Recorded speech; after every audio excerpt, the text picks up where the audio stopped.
Ке зборуваме во продолжение со Кате, која што имаме на линк.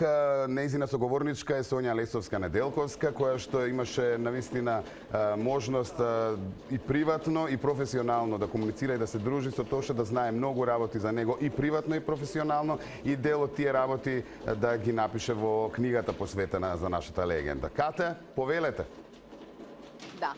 Да, убаво кажа во оваа најава. Дел од работите кои што ги знае за него ги има напишано во книгата за него. Сега, како новинар, ја прашав и во овој разговор пред овој, нели, на линковско вклучување, колку беше тешко и дали требаше време да помина за да се окуражи самата таа како новинар и како некој соработник и некој кој што го знаеше одблиску, како вели таа во првите години на почеток на неговата блискава кариера, беше дел од семејството Неделковски. Сонја Лесовска-Неделковска, колку време ви требаше? Ти требаше, може на ти, нели? Да. Ти требаше за да се окуражиш, како да кажам, да седнеш да напишеш ова не е крај. Кога ја доби понудата од семејството Проески, мислам дека во тој момент почна ми се тресе цела снага и остана без зборови. Прво од благодарност, голема е чест, но после благодарноста и честа преовладуваше чувството на страв, на неизвестност, на тежина. Долго време плачев, долго време се прашував дали можам. Тука беше мојот сопруг Огнен Неделковски, кој е исто така и драматург по професија, првенец во класа на Горан Стефановски. Знаев дека тој сето она што ќе го прочита, ќе ме насочи дали е добро или не, дали грешам или не, и без неговата поддршка, без поддршката на семејството, сестрата на Тоше и зетот, мислам дека нема да соберев сила да седнам и да ја пишувам ова не е крај. Ова не е крај. Имаше солзи дека ја пишувавте? Многу солзи. Навистина многу солзи, затоа што при секој седнување на компјутер, при секој чукање на првите букви на тастатурата, јас почнував да отворам по некоја фиока, каде што ги имам сместено спомените. Ќе отворив една фиока, друга, трета, меѓутоа тогаш ќе ми дојдеше тој страх. Што од тоа што го имам сместено тамо треба да го кажам, а што не треба да го кажам. Кои соговорници треба да бидат застапени, а кои не.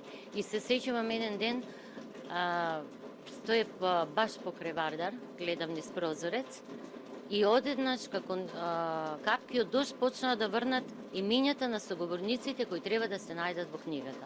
Тоа може би е некое необјасниво чувство, како некој одгоре да го фрла, уствари беше сончев ден, и веднаш почнав да ги запишувам сите тие имиња што во тој момент ми дојдоа.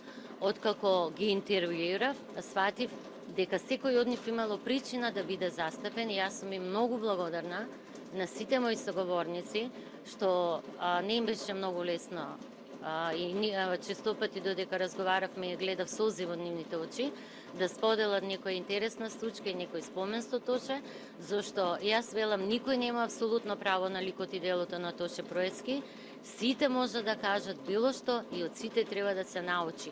Јас знаев многу за Тоше, но од оваа книга дознав уште повеќе за неговиот лик. Оно што мене ми беше импресивно, си рекла Сонја, Тоша знаеше дека не е ниту мудро, ниту корисно да се игра со отворени карти. Беше доста таинствен.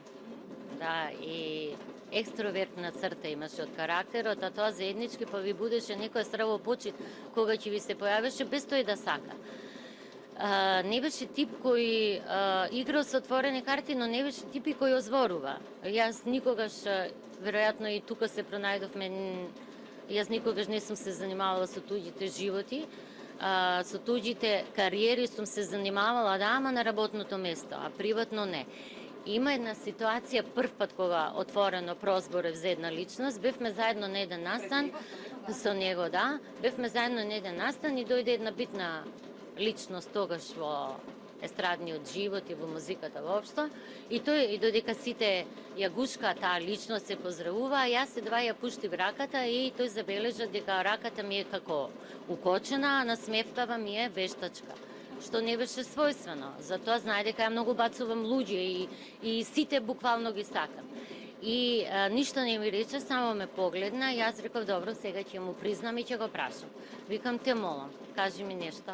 Дали носам греб на душа или не? Не можам, викам, да се поздравам со оваа особа, затоа што за таа насмевка и доброто ја предпознавам некој голем лошотилок. Му викам, Господа ми прости, дали грешам или не, барем сега кажи. И тој се ме погледна и ми рече, не грешиш. И тоа ми беше олеснување, бидејќи тој ја знаеше. Меѓутоа ми дополни, Сонја, мораме да ги почитуваме сите оние, без разлика дали се добри или лоши, кои оставиле нешто и да им го почитуваме нивниот труд и нивното дело. Во едно интервју кое што го имав со Тоша, го прашав за пријателите, нели, или колку пати треба да кажеш извини или благодарам на некому кој што не си му бил на роден ден, не си бил тука за него кога си бил на некој концерт, така сите да речеме поубави родендани на семејството и така натаму.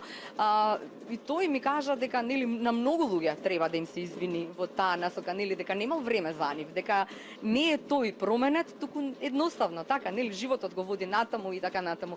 Дали таа никаква црта ја видов така и него дека секогаш умееше или можеби не кажал, а сакал да каже благодарам или извината што не сум бил тука за вас? Да, често пати Огнен му велеше Туше, зашто на луѓето некогаш им ветуваш, а не одиш, затоа што си многу зафатен, не можеш да ги исполнуваш тие обврски. И тој ми викаше, не можам, ми е тешко да им речам, не можам да дојдам и да ги разочарам, секогаш давам време дека можеби на вистина ќе ги посетам или слично. Има и исто така, пред да почине тој Великден, на Огнен му испрети една порака, а се однесуваше на целото наше семејство, во кое ни го честита Великден. Значи, после долго време му испрети порака. Меѓутоа, тоа не беше, знам дека Огнен вика, види што ни напишал.